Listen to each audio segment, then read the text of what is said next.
लड़का बस लोमड़ी की बारात को देखना चाहता था, लेकिन गलती से सामने आ गया। यह देखकर वह डर गया और तेजी से अपने घर की ओर भागा। जैसे ही वह दरवाजे तक पहुंचा, उसने अपनी माँ को गुस्से में देखा। माँ को पता था कि लड़के ने ऐसा कुछ देख लिया है जो उसे नहीं देखना चाहिए था।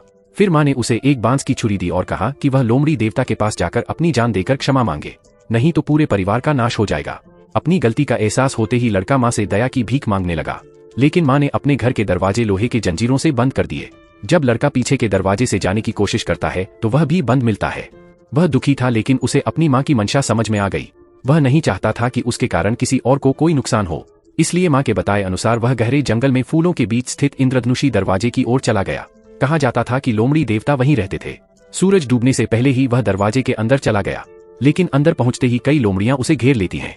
सौभाग्य से उसे कोई नुकसान नहीं पहुंचता। तभी वहां का राजा आता है, जो गुस्से में उसे देखता है और कहता है कि उसने उनकी शादी को बाधित किया है। राजा क्रोधित होकर लड़के को डांटता है और कहता है कि या तो वह खुद को खत्म कर ले, नहीं तो उसका पूरा परिवार इसका खामियाजा भुगतेगा। यह सुनकर लड़का डर से रोने लगता है, लेकिन राजा को उसकी परवाह नहीं होती और वह उसे और फटकारने ही वाला होता है कि तभी उसकी दयालु राजकुमारी बीच में आ जाती है। वह कहती है कि लड़का खुद अपनी मर्जी से यहाँ आया है और क्षमा मांगने के लिए हथियार भी लाया है। इससे उसकी सच्ची नीयत जाहिर होती है, साथ ही वह अभी बच्चा ही है। राजकुमारी की बात सुनकर राजा का दिल पसीज जाता है और वह लड़के को माफ कर देता है। वैसे राजा ने सही किया या गलत?